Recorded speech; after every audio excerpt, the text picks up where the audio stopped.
Hi folks, I'm Jack Kennedy and welcome to this special webinar on managing tax 2021 and managing higher input costs for 2022. Delighted to be joined by a team of experts in their fields. First of all, Declan McEvoy, Head of Tax with IFAC, Philip O'Connor, Head of Farm Support with IFAC, and Martin Glennon, Head of Financial Planning with IFAC also. Guys, good to have you on the show.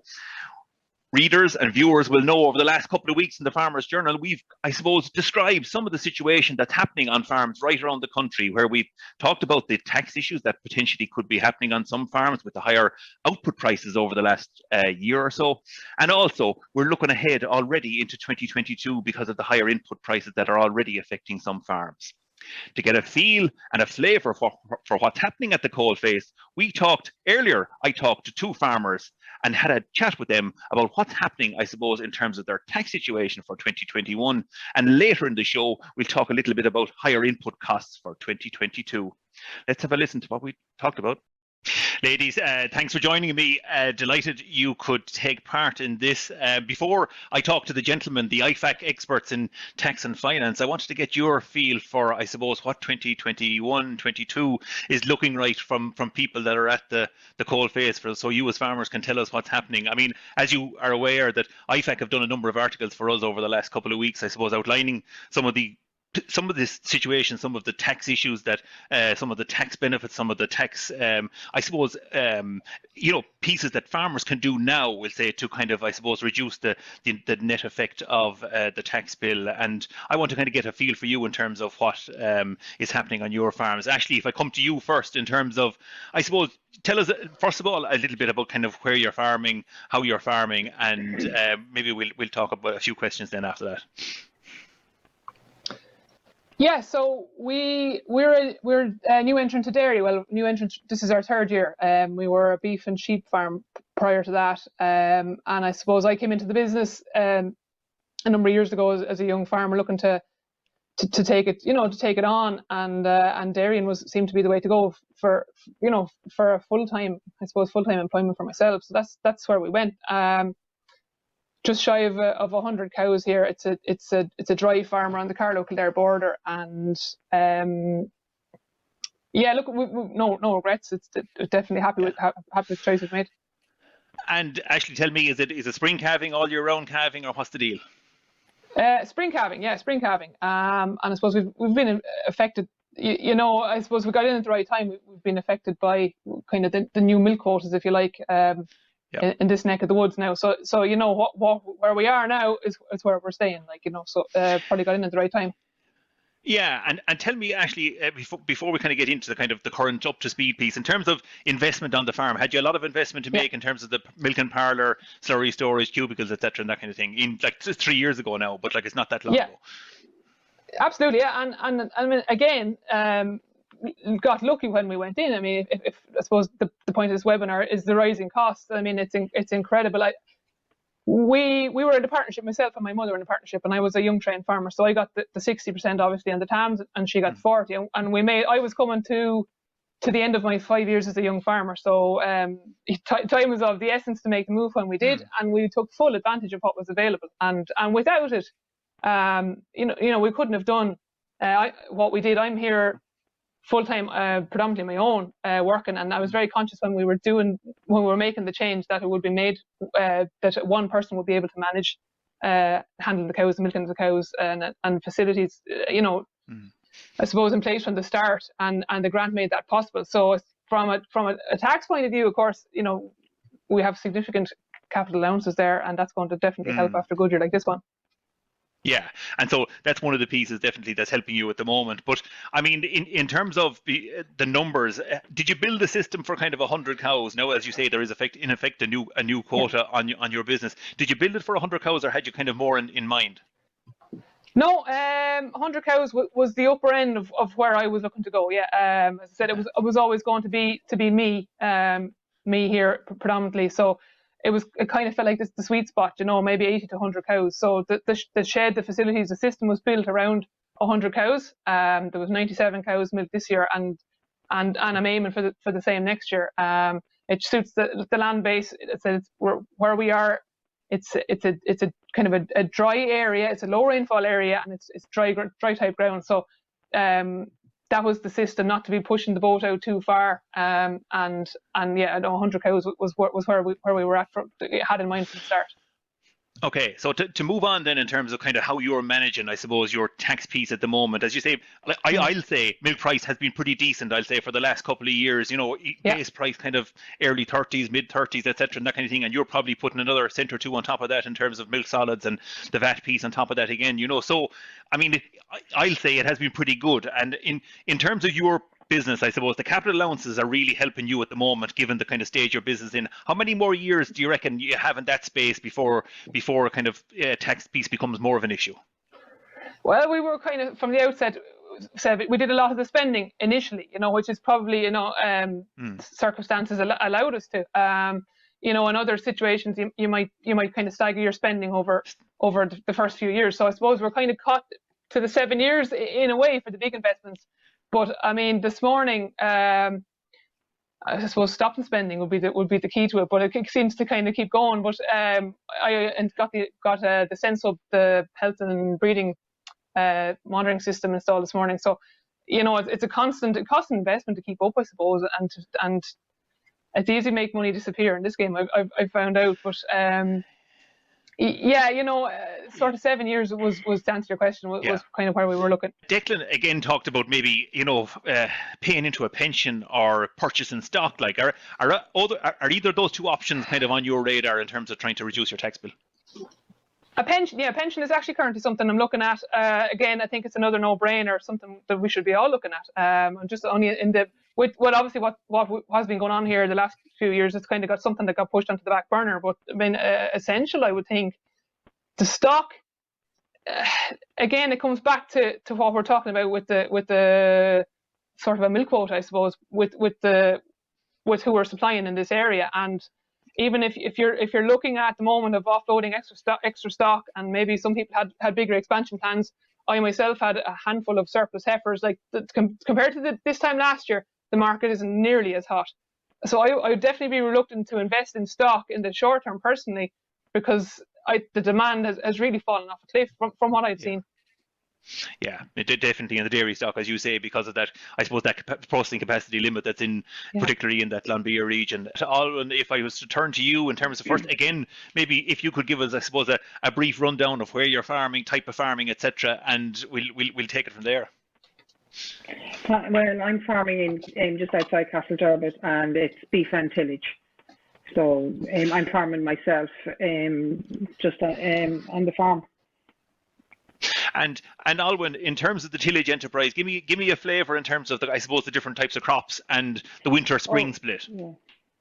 Well, actually, I'm all winter. I'm winter wheat and winter barley. It's all sown. I don't grow any spring crops. They're all in the ground. I'm listening to Ashleigh there. It's a bit late now for us worrying about next year. There's nothing we can do about it because the crops are in the ground and they both have to get fertiliser. Yeah, I hear you, and I feel your pain, because you're right. Like, I mean, as you say, the crops are in. You've put in whatever fertilizer to kick them off, and you have to kind of keep them going now, Olwyn. Isn't that it? Like, yeah. Yeah. Well, like I put out 730 on the crops, and that's come in at €70 an acre so far. That's before we ploughed it, so the crops are in. I'll have to stay going with the spray and the fertilizer, because otherwise, without a decent yield, where will I be next August? Talk to me, Olwyn, in terms of the beef enterprise and in terms of what that looks like. Is that a purchase in job, or are you breeding stock? No, well, I buy in all my cattle stores kind of 500 to 580 kilos. A lot of them are in the shed now at the moment. I keep my own grain, so that's great, and they're on straw bedding. I have my own straw, so I'm very lucky in that way. So with the way the cattle are going to be again in the spring, like I have to put fertilizer on the grass because I have to keep the grass under the cattle. You do, yeah, exactly. And again, like that, you've put your money down. You have your investment made in your cattle now, and you're dependent on what beef price comes in 2022. And albeit it's quite good at the moment, we'd have to acknowledge. But the cost increase again is going to take a lot of that from you, probably, Olwyn.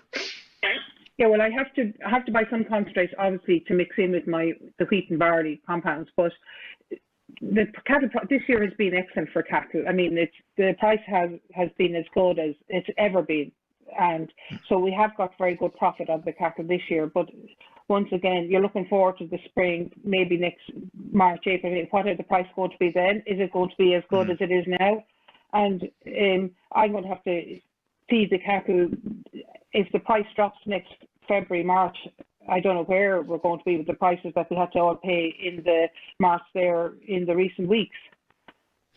And Olwyn, just again, in terms of you're purchasing forward stores, I'll say. I mean, Yeah. Are you putting them onto a kind of a high concentrate diet now? We'll say it, and feeding them on. We'll say or are you going to store them for the winter and try? Is that an option in terms of trying to try and finish them at grass next March, April, May? That time, is that an option? No, well, I have a lot of the cattle in. Some cattle I put in the end of September, and I will sell those in the next 2 weeks. The rest of them, they'll be pushed on, and it'll be kind of January, February that I'll be selling those. And I have more cattle out, 60 cattle, and they will come in, say, the first week of December to be sold then maybe April. But I have to push them on. I don't find like keeping them over the winter and then go and sell them. For me, anyhow, it works well to push them on and start selling them, say, February on. Is tax a problem for you for a beef and tillage farm? I mean, again, you've had, I suppose I'll call it, relatively good grain prices. Is tax a problem for 2020, 2021, and is there anything you can do on that side of things? Well, this year I'm changing now into a limited company, which is one way I'm going to hopefully sort out some of the tax. Unlike Ashleigh, we have no big developments because we have our systems in place. We have our sheds. I'm not going to go build another new grain shed to, hold more grain at the moment. So what I've spent money on this year is on my cattle handling systems. I've put in a drafting system for the cattle, which means that if I'm at cattle on my own, I can sort them out on myself. So that was money very well spent. It's all about safety, so that's done. And I spent a lot of money on security because we had a break-in last year, so I spent a lot of money on security. So they're write-offable tax expenses. New tractor last year, yeah, but I don't see the point in going and spending money on machinery just to save money on tax. In terms of the company structure, like that was obviously that was a big decision to get there and to push it through, and kind of how you got there. Like, I mean, obviously, advice and talking to your consultants and talking to your planners and advisors, etc. Did it take how many couple of months to kind of reach that decision that this was the right structure to go farming in? Yes, it did. Well, we had been in discussion before, and I kind of parked it there for a while. But this year, in July, we said, look, we'll definitely have to go down this route. So it's just been finalised now. So that should be a help down the line with the tax. Obviously, it's not going to be much use for last year's 21, this year's tax, but because it's getting it started too late. But hopefully next, from now on, it will make a big difference. That's kind of Pat come from my advisor. He suggested that, and I went with them. Excellent. Very interesting, very honest, the two ladies, in terms of telling us what I suppose is happening on their farms. Declan McEvoy, if I was to look to you first, I suppose, in terms of the situation on both those farms. I mean, I'll say they're two very different situations. You had the dairy farmer, Ashleigh, the dairy farmer, will say, that has, recent new entrant, had a big investment, I suppose, up front. The capital allowances are going to help that business over the next couple of years in terms of the tax piece. The other beef and tillage farm, the capital allowance piece, probably not as big, but still an issue. And as some investments have been made in terms of drafting and security, as Olwyn talked about. Are the two situations pretty comparable to kind of a lot of your clients, or are they very different? Talk to me. Well, Ashleigh's would be, for anyone a new entrant in, but Ashleigh, as she said herself, is a little bit different, that the fact a lot of the investment is front loaded. So Ashleigh has a fairly clean run over the next 7 years on capital allowances. So Ashleigh's able to shelter most of her profits over the next couple of years. where if Ashleigh had been drip feeding in the expenses, say with 60% of it up front and that, she would probably get a longer run. Ashleigh's going to hit a wall in a couple of years because she'll come at one point to where all the capital allowances come in. And for new entrants, that's something that they need to be aware of, that day is going to come out where the heavy allowances on capital expenditure is going to run out and tax is going to come on the agenda. I was directly involved with Ashleigh and Irene, her mother, in advising, so we could see exactly we're a couple of years out yet from a heavy tax bill there. So it would be very similar to other new entrants. Olwyn then will be typical of your beef tillage setup, where there's a small amount of investment going on every year, and maybe that one big item of equipment every couple of years, like a tractor and that type of thing. And tax wouldn't be a major issue. It's an issue on it. But you get a year like 2021 when suddenly profits rocket.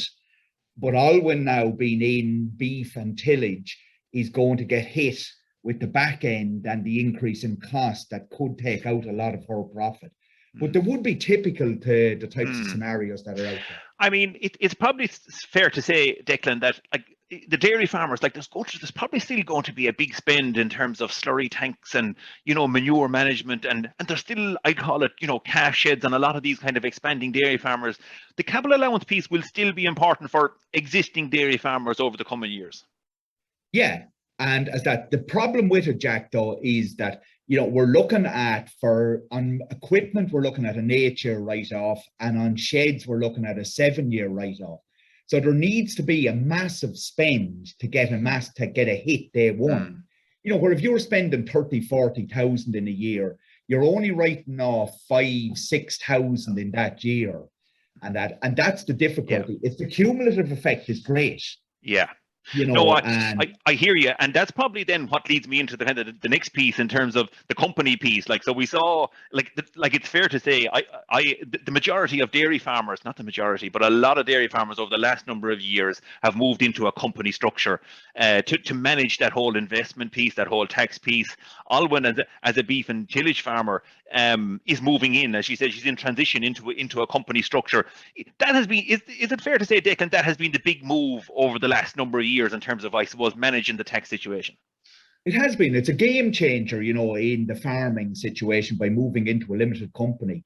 Look, the limited company, a couple of reasons people move in, tax being one of them, but it's also helping to pay down debt because they're only paying 12.5% tax on their profit. And suddenly they've 87.5% left to pay down debt, as an individual, just say 52%. They've only 48% left. So it's a massive thing.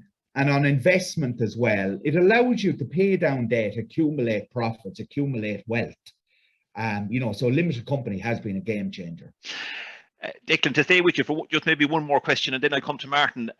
You, in your article in the journal, you had a whole list of items, I suppose, that farmers could do now over the next couple of weeks, I suppose, to try and help the tax piece for 2021. I threw a couple of them at the ladies in terms of maybe stock relief, in terms of investing in renewables, in terms of income averaging. They're all things that are still at play for kind of managing 2021, and that farmers should be thinking about kind of right now.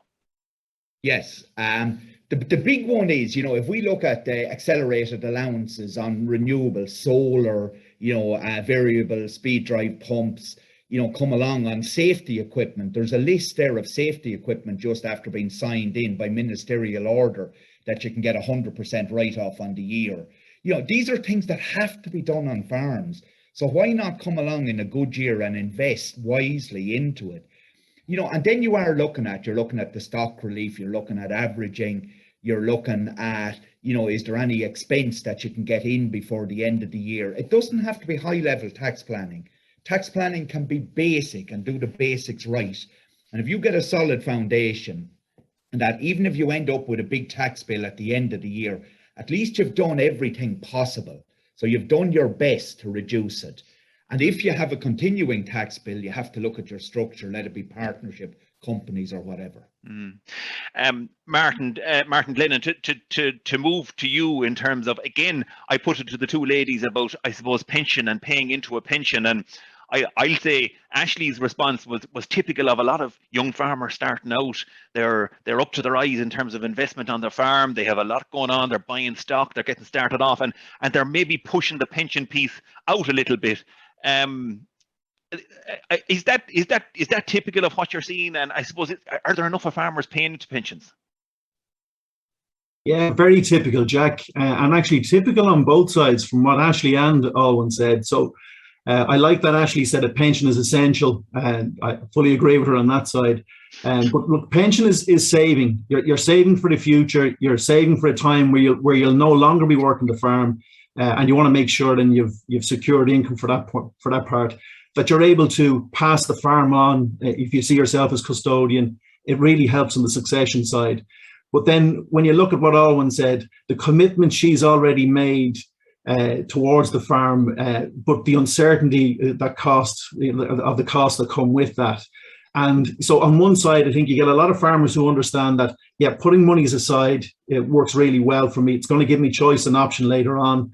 It's going to reduce my tax bill now. But for example, I can do something now on 2020. I can put in a lump sum before the 17th of November. And, pension is one of those things that will give you the tax break at 40%. Still one of the remaining few things that you can get that relief on. But if you want to reduce your bill for 2021, you can do it now as a lump sum and count that against your preliminary return. But probably the better thing would be to do a regular premium, so that you're just drip feeding in over the next 12 months. And I think that would give people a bit more flexibility, less worry about the uncertainty or committing a lump sum for 2021 at this point, maybe to reduce their preliminary bill, when they have, as Olwyn alluded to, other things they've already committed to, and they're concerned about what way that's going to work for them and what sort of costs they're going to have to add to that. So when you get that uncertainty, I think the regular premium in a type of product that gives you the flexibility that if you need to pause or stop it, if you want to put in a top up, then at the end of the year, you've got that. I think that sort of thing will work better for farmers. And it's certainly something that we would encourage when we're having the conversation with farmers at the moment. Okay, and I hear you 100%, but I still hear Ashleigh in my ear, and she's saying that, yeah, it's a no-brainer, but I've a lot of commitments at the moment. I've a lot of investment. I have a lot of repayments to make. I mean, but the importance of, she's a young lady starting out in business, Martin. The importance of starting young rather than leaving it for 10 years is it really that important, or is there that kind of 5 or 10 year period that you could kind of just kick it down the road, the pension contribution, for another little bit? You could, but you're playing catch up then. I remember there was a stat or figures you could run where if you paid into a pension, for example, 3,000 a year for 10 years when you were aged 21 to 31, that was the equivalent of paying 3,000 a year in between being the age of 30 to 60. The 10 years and the power of compound interest and that it works out as being as effective. So putting in 30,000 is against 90,000 later on, you got the same pot. And I've shown some clients that example and how it works. And yet we get that point, Jack, and you're saying it there, you're touching on it. Ashleigh's young, she's got other things happening. Does it make sense for her to commit to this?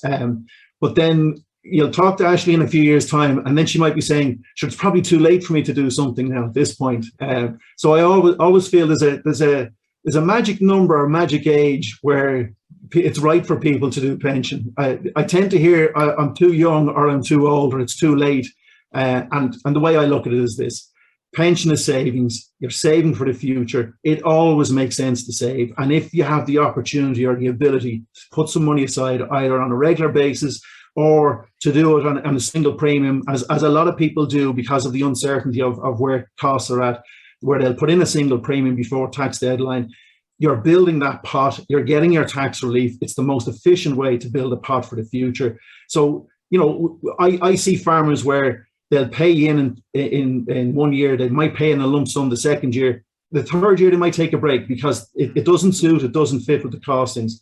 The important thing for me is that they keep chipping away at it so that they have options, they have choice, and they'll have that pot of money then when they get to a certain age where they might want to dial it down a bit. Very few farmers want to retire. They want to dial it down a bit. They still like to be involved. But to be able to pass on then becomes much easier if you've got that pot and you've secured your income, an extra income to supplement the state pension. It makes it easier then to pass the farm on and keep the succession going.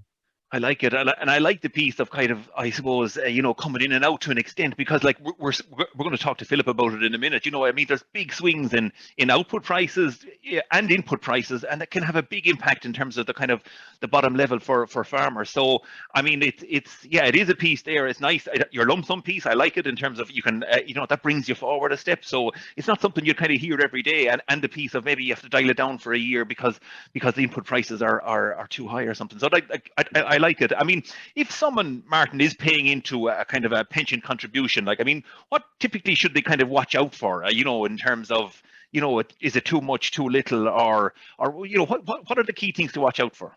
Yeah. So we get a lot of people at this time of the year, obviously, before deadline, trying to get their payment in so that they can claim it against last year's tax bill.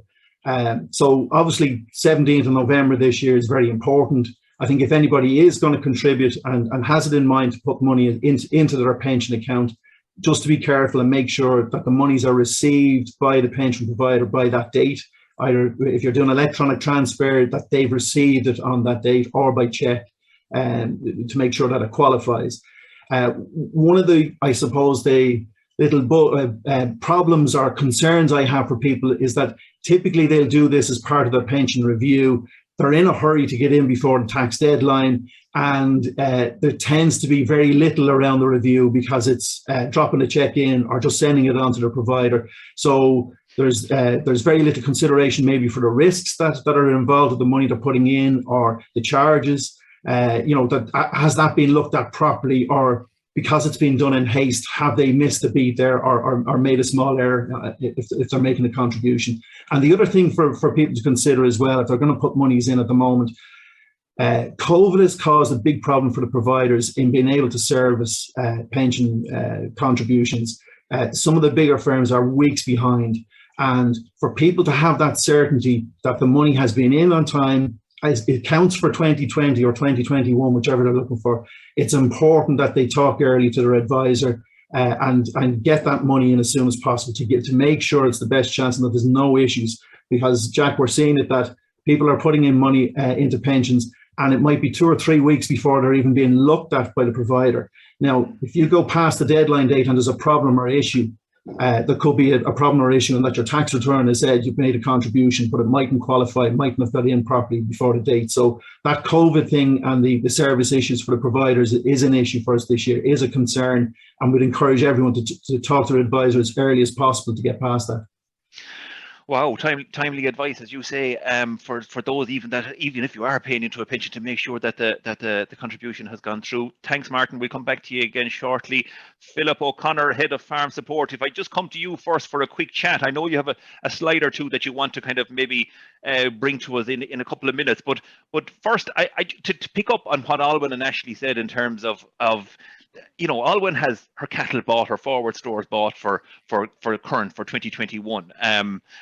She has the crops in the ground, their winter crops. Her input costs to a large extent are kind of, I suppose, they're out in front of her now. She has to kind of maybe follow through with her plan, with her system in terms of her winter cereals, in terms of her cattle system. Some farmers kind of will say that to me, that listen, it's very hard to change midstream. It's very hard to change what you're doing to try and reduce costs. Like, I mean, are you picking up a bit of that, we'll say, when you're talking to some of your IFAC clients? Well, yeah, we do, because we do talk about cash flow with our clients. And I suppose, look, there's the ag advisory element as regards talking to the advisor and what they can actually do on the ground. Whereas what I'd be talking to our clients about is about the financials and the cash.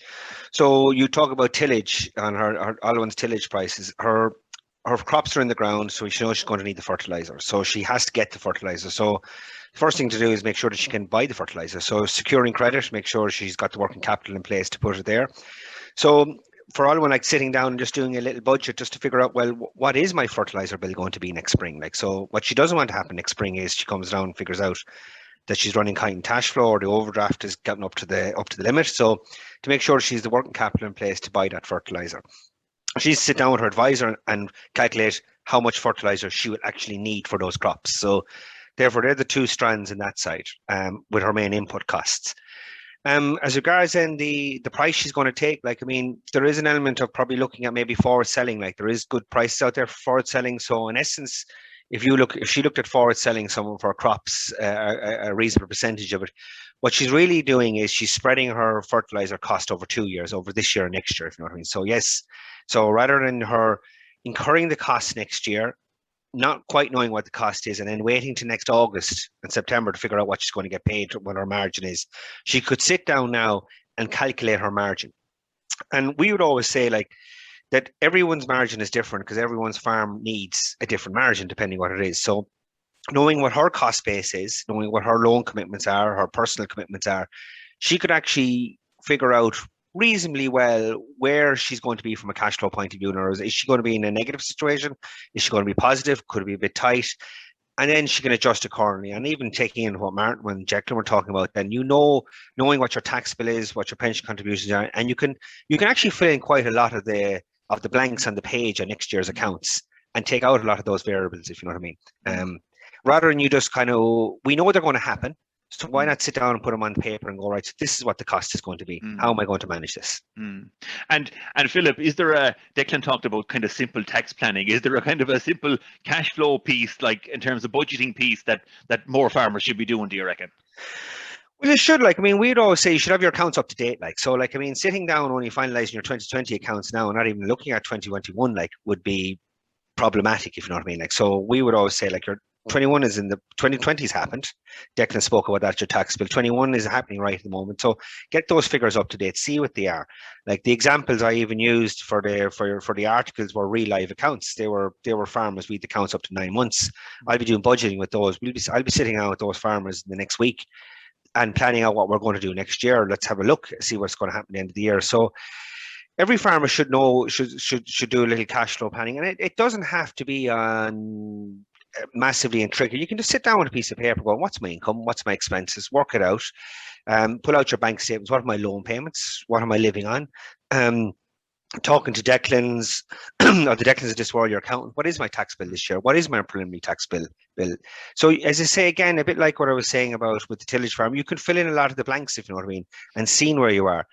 And by knowing where roughly you're going to be from a cash flow point of view, it allows you plan. So do I need to go get more money? Do I need to go to my bank and say, look, the overdraft? Do I need to go SBCI, for example, or after launching their latest set of loans? Do I need to apply for one of those? So it's about planning and looking forward into the future and not waiting for these. We know the cost is coming. We'll show the slides in a second. We know it's coming. You've wrote about it extensively, Jack, and the thing like so. Well, what are you going to do about it? You have to. The cows have to be fed, the grass has to grow, the crop has to grow, the fertilizer is needed. So you do need to plan for it and organize accordingly.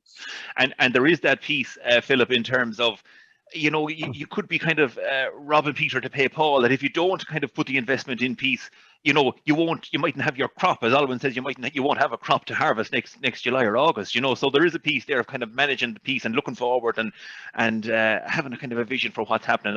I know you're keen to get to the slides, but before we go there, Philip, I want to kind of, again, I had a chat with the two ladies about kind of looking ahead in terms of the higher costs were coming, and you heard a taste of it there in the first piece of ET, but I dug a little bit deeper into terms of the cost, the fertilizers and the cost that were coming down the line, and I think we should play that, and then I'll come back to you and we'll throw up you've two slides, I think, in terms of the key numbers that came out from the articles. And we got a huge amount of feedback from like crunching the numbers, looking ahead into 2022, albeit output prices are very good at the moment, but the higher input costs are really going to bite hard, and we'll come to that in a second. So I think we just listen to what I talked to the two ladies about in terms of the higher input prices, and we'll come back to you, Philip, and we look at the two slides.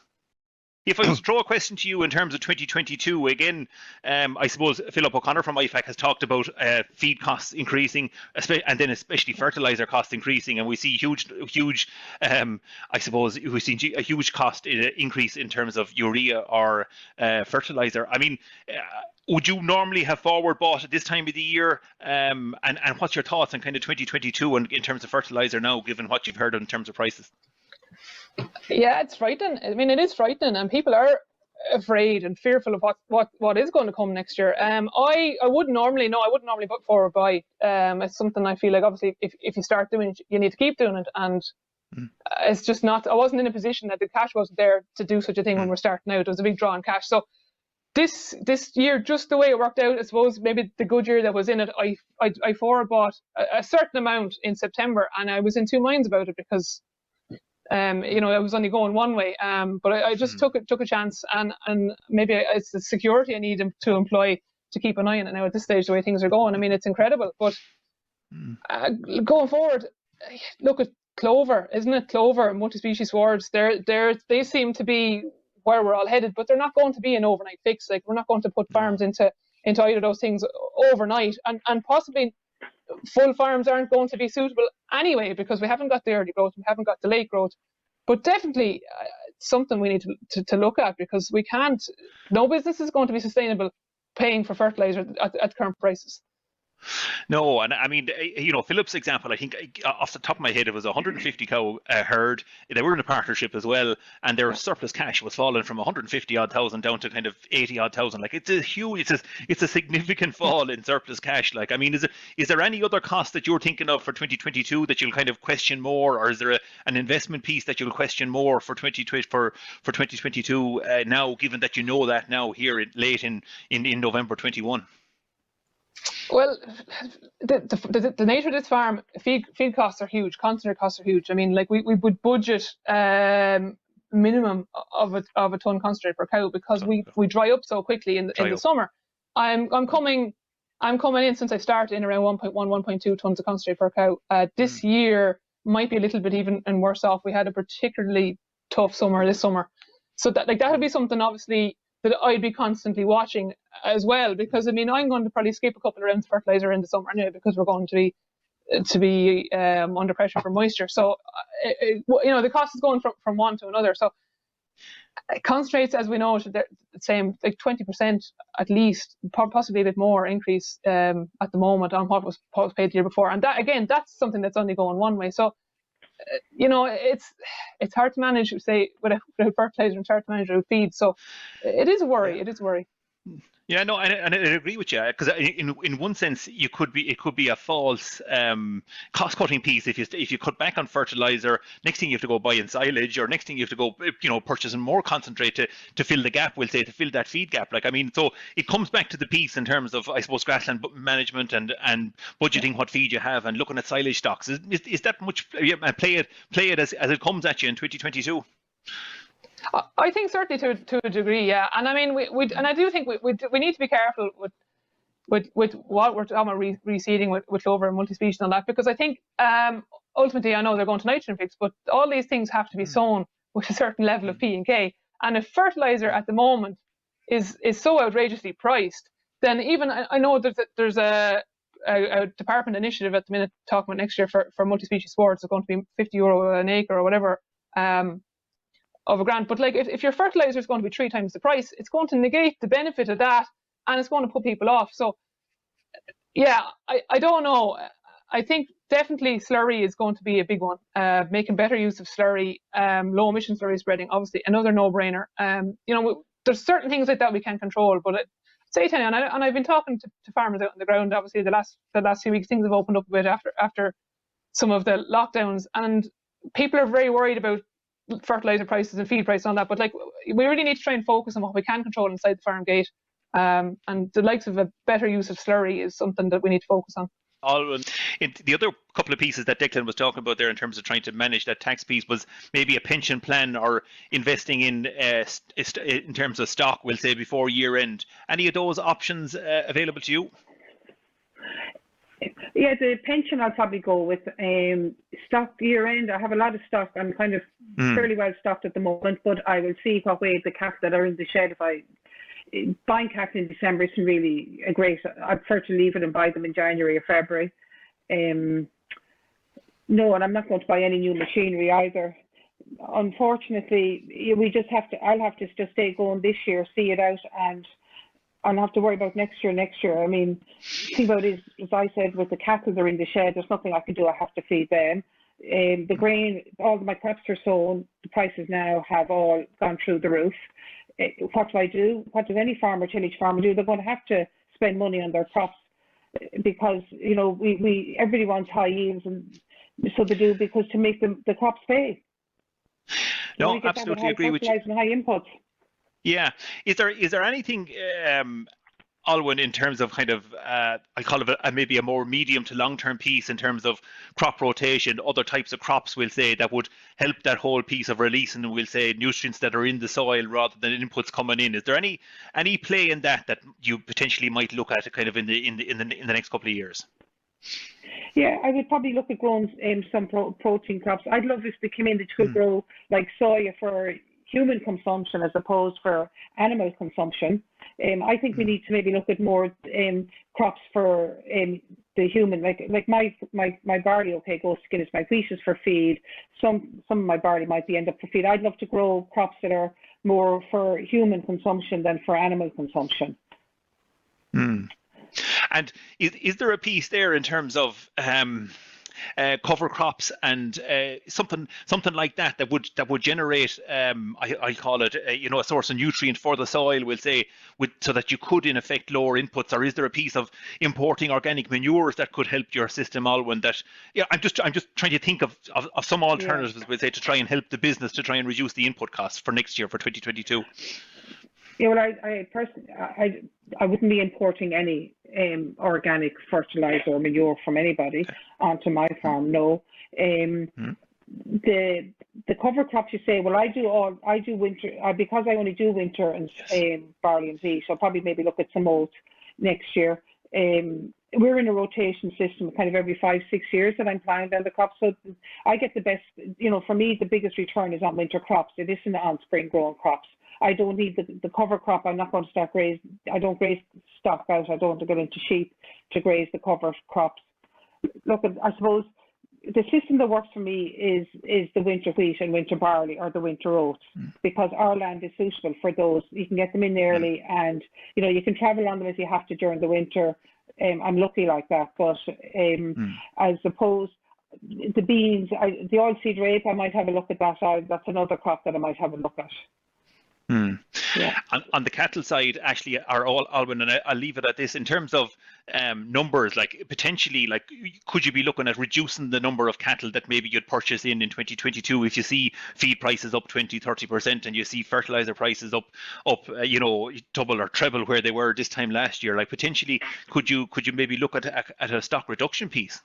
Well, I'm hoping that the oil prices will have dropped. The fertilizer is peaking now, hopefully, and maybe by next March it'll have come back in some way, shape or form. If it doesn't, I will have to look at reducing the cattle prices, definitely, or the cattle on the farm, because, I mean, it wouldn't pay you €600 a tonne to put out fertilizer on the grass. So I'll have to, you could say, maybe graze the cattle more organically than I normally would.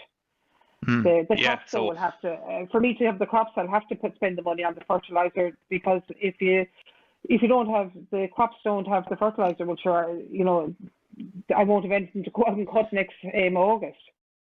Philip, I mean, you heard the ladies. I mean, there's, Ashleigh described it as a real fear in terms of the fertilizer costs and where they're going. I mean, your point in your articles in the journal was, I suppose, to kind of crystallize that in terms of the higher costs and the impact it's going to have on the bottom line. And you have 2 slides, I think, now that you just want to flick up, and just again to kind of, I suppose, to review those. It's the summary of those 2 articles in effect in terms of what it actually means. Can you maybe take us through those 2 slides?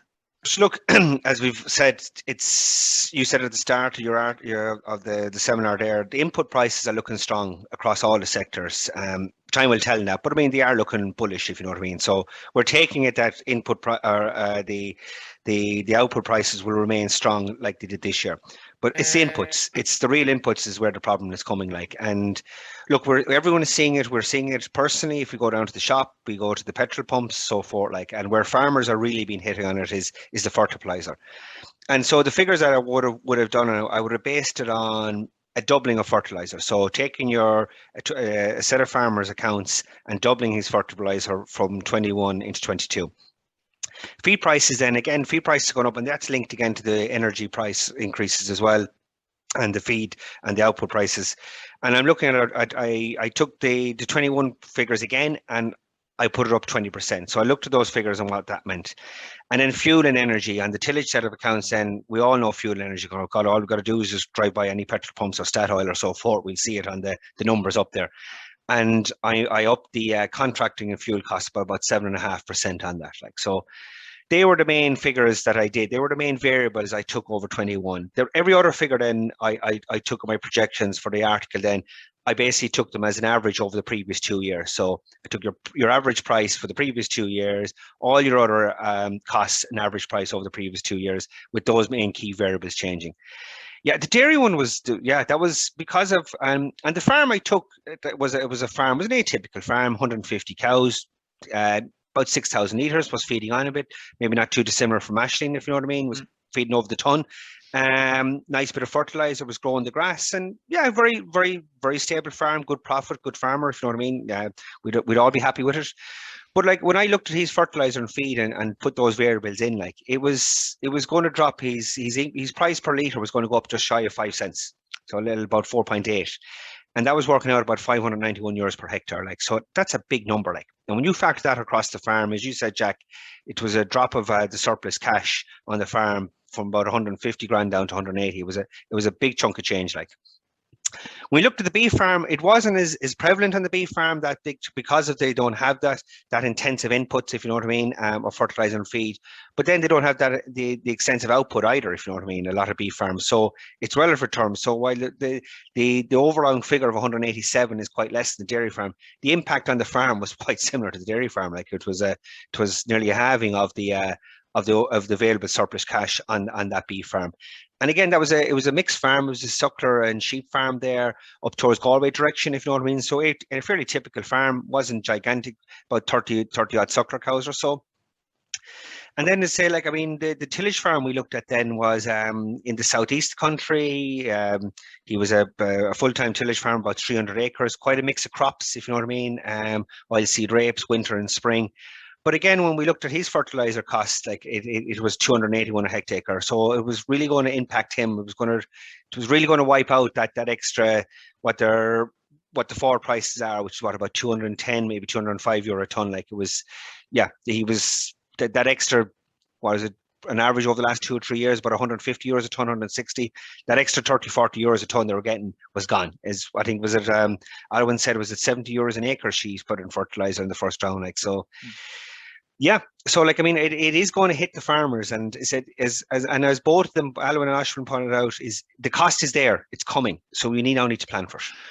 Yeah, and I suppose we do have to qualify in terms of, like, I mean, there is a chance that fertilizer prices will come down, next February or March. But there's definitely, it looks like now as we speak here today in early November, it looks like that input prices are going to be that good bit ahead of where they have been over the last year.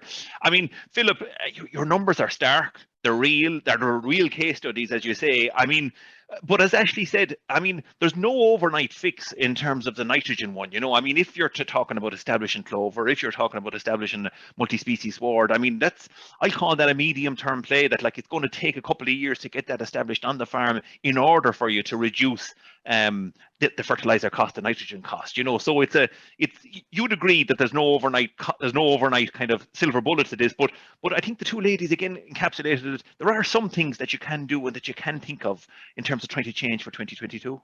Well, yeah, the trail and shoe and using your organic fertilizer you have. So for the livestock farmers, having the trail and shoe, being able to get that slurry into the ground, that's a no-brainer. Some super TAMS grants out there. There are some nice loan facilities. I mentioned SPCI, some good rates out there. I mean, so that's a good return of investment, if you know what I mean, on a product or something like that. If you're looking at the tillage farmers, if you know what I mean, you're probably looking at maybe GPS technology. As guys, to make sure that whatever you are spreading is getting to where you want to. Like, there's just, like, I mean, I know from talking to tillage farmers, like, you're up to 10% savings, if you know what I mean. That's huge. Like, so 10% savings, if it's costing you up to €800 a ton, that's a lot of savings. On the dairy, going back onto grassland a little bit, like, I mean, I suppose, look, it's always about your own farm. So we talk about an IFAC about the finance on your farm. So what are the finances on your farm? How is this going to impact the finances on your farm? You also got to look at how is your farm managing, if you know what I mean? Are you using your fertilizer on your farm correctly? What are the soil pHs? What are your indexes? Are you grass measuring? Are you wasting fertilizer in certain fields versus other fields, if you know what I mean? So you always have to take these scenarios back and look at your own farm, both from a management practices on the ground and both financially. So look, some of these things are going to be, you're going to have to look at immediately. So as I said, financially, do you have the cash flow in place that if the prices remain where they are, that you can buy the fertilizer to make the crop grow the grass, so forth? But more longer term, like, I mean, it is looking at the multi-species and the clover and how are they going to impact your farm? What can you do? Like, I mean, what is the risk profile? I mean, we haven't even touched on it. I'll only mention it one sentence, like cap. It's there in the background, the BIS, like, if you know what I mean, where your cut's going to be. So it's looking at those sort of things and how are they going to impact you? So that you don't want to be in a crisis every year. No. If you know what I mean. No, so like, no. in other words, we do know, and you're correct, nitrogen is an issue, chemical nitrogen is an issue, and I don't think it's one that's going to go away. So how are you going to plan your way around it? Like the price is the problem of today, but the usage of it is probably the problem of tomorrow, if you know what I mean. So how are you going to manage your farm if and when we have to reduce our chemical nitrogen? Yeah, good man. Absolutely. No, I hear you 100%. You're right. Talking about building a vision and building a plan for the farm, it starts today, and it's a good time to start. It's as good a time as any to start. And maybe use the crisis to get a kind of a positive pathway out of it. Folks, if you have questions, you can text or WhatsApp 086-836-6465, and we'll endeavour to get your questions answered. I mean, coming back to you, Declan, on the tax side of things, you listen to the VT the same as I listened to Olwyn. She talked about I put it to her about stock relief and buying more cattle. There is a piece there about kind of, you know, buying expensive cattle, we'll say, that, you know, potentially mightn't leave a profit, and maybe you're kind of could be digging yourself into a bigger hole in terms of maybe higher feed costs. You know, there is a certain amount of planning to be done. Stock relief on its own, it needs to be planned out. It does, yeah. But also, you know, when you come back, Jack, go back to the first thing. It's absolutely ridiculous to do something just to save tax. There has to be an economic benefit in doing it. So you're better off to take the hit and pay the tax than just buying cattle to save the tax. So that's the first thing I would start with. And, you know, you may be able to do something one-off to save tax, you know, and that, but you need to plan out and plan where the farm is going. Because maybe, you know, as I said earlier, you need to look at structure, and you need to look at a partnership or even into company and see where it's going, you know, and just project out where the farm is going over the next couple of years. I know there's massive changes coming, but do as best as you can, and then make the hard decisions of what needs to be done. Martin, I put it to Olwyn again about the pensions piece, and she, you know, it sounded like she's buying into a pension, and that she is going to make contributions to kind of help the situation. Would you agree with her? Did you hear anything different? No, I heard her all right, and spot on where she's thinking. I think what you'll find for Olwyn is, if she moves into the company structure, that we see a lot of farmers doing that, where they're unhappy with trying to control their tax bill as sole traders. They maximize the pension to try and help with that, and then if they move to company structure, that they're choosing their salary, so therefore indirectly choosing the tax and controlling the tax that way. So we tend to see that new company situations tend to find their feet a little bit more first around where things are at, what income levels are at. But as reserves build, and as the company's doing well, because they're only extracting so much of salary, that's when planning for retirement and the option for pension is quite strong. And under a limited company piece, you actually have better entitlements and better scope to plan for retirement. It's well known that sole traders are discriminated against when it comes to pension planning because of the limitations that are put on the level of income and the percentage of income that they can claim against. That gets freed up a fair bit when you're under a company structure. So that'll be a positive for all going forward. Okay, another positive, as you say, for trading as a company structure. Folks, we did in the journal over the last couple of weeks put in a little box to say send us your queries. So I have a couple of queries that I'm going to go through individually with the guys. I'll just read them out as they came in. One for Philip. Your dairy farm example showed cash surplus almost halving next year, 2022, compared to 2021. What milk price is in this? I used 2-year average, Jack, so it worked out at 35.5 cents paid was what that figure was based on, which was based on his 2-year average of 20 and 21.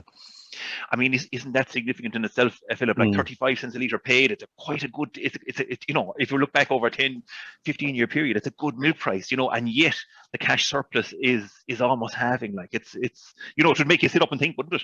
It would, yeah. So yeah, the output prices are strong. God forbid, touch wood, if output prices collapsed, we could have a very, very interesting year next year, cash-wise. Declan, one for you, and it's rather long, so I want to read it out to make sure that I get it right. One of the suggestions you had was to set up a company as part of your farming enterprise, such as the machinery contract part of the business. I'm currently farming as a sole trader on a beef and sheep finishing farm with a yearly turnover of approximately 100,000. I'm also working off farm, so any profit is taxed at the high bracket. So the question is, can I set up a separate company on the machinery contracting, for example, and myself as one of the directors, and for myself as a sole trader to pay the company for contract work conducted on the farm? I was estimating this bill to be around 12,000 for the year, and so if I pay the company this amount, I will be taxed at the corporate tax rate, which is much lower than the higher rate of tax. Is it okay to go ahead with this and be a sole trader and a company director at the same time? Question mark. Yeah, it's not quite as simple as just paying, you know, he said that his costs were 12,000, you know, because he'll have to transfer the machinery and do everything like that into the company. He'll have to look at what the running costs of the company are. But in theory, yes, it's possible to do that, because he will transfer the cost of running the machinery, let it be diesel, fuel, repairs, repayments, and everything will shift to the company. So it would be significantly in excess of 12,000 that he'd be charging, but it'll remove that profit out of the farm and switch it into the company at 12.5%. It's quite common for it to happen. The fact that he has off-farm income, if he doesn't take any income from the company, he won't be paying any tax on company income. Okay, thanks, Declan. You know, it's a rather complicated question, and you've simplified it nicely. So it's possible to you, and you just need to look into it a little bit more, I'll say, from that individual situation. One for Philip. Philip mentioned SBCI loans in his article. What rates are farmers getting, and are they suitable for cash flowing the business in a year like 2022 if costs stay high? Yeah, SBCI released their latest Brexit round loans. They're very nice. They're good when they're available to farming. Bank of Ireland came out with their one there last week. I was from the AIB there this morning. They're coming out there next week on the 8th of November. So it's widely available across the pillar banks. Yeah, the rates range from about 2.5%, depending. Each bank will have its own specific rates. So AIB will explain their ones next week when they're out on it. But I mean, yeah, they're very good at low interest rates. And they're 6-year money. It's unsecured up to 500,000. So for me, if you were looking at a cash shortfall next spring, or you just wanted a little extra cash in the bank, if you know what I mean. So I think they're a very worthwhile process. A loan, as regards using the loan for a significant investment at 6 years, like, I mean, if you were building a building, like, it's very, very tight. Like, I mean, these decades said, like, even the capital allowances are run off over 8 years. So would I advise these type of loans for large scale capital investments? No.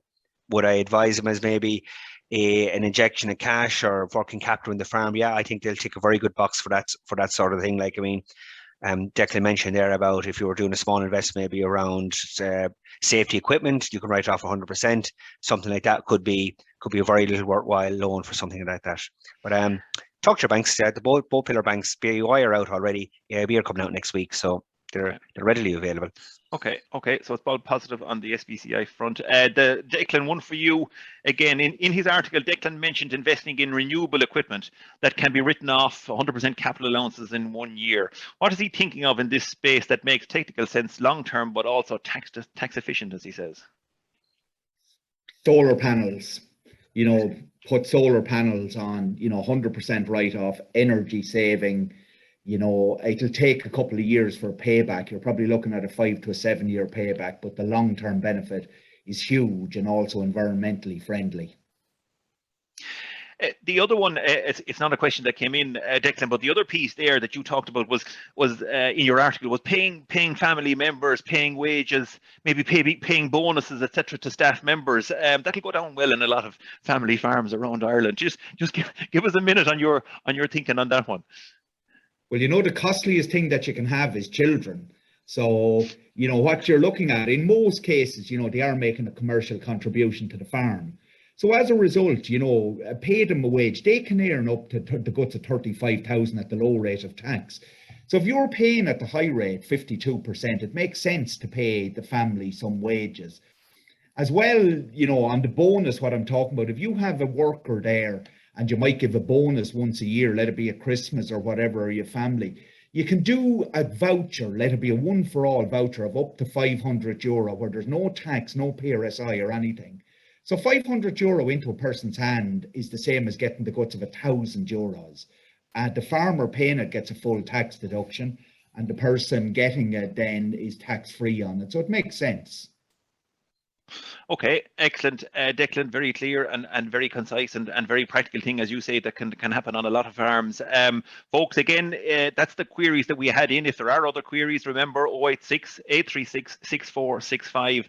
And you can put in your question, and we'll endeavour to get an answer for you, and we'll get that answer back to you, and we'll print it in the journal as well, so that everyone can learn from it.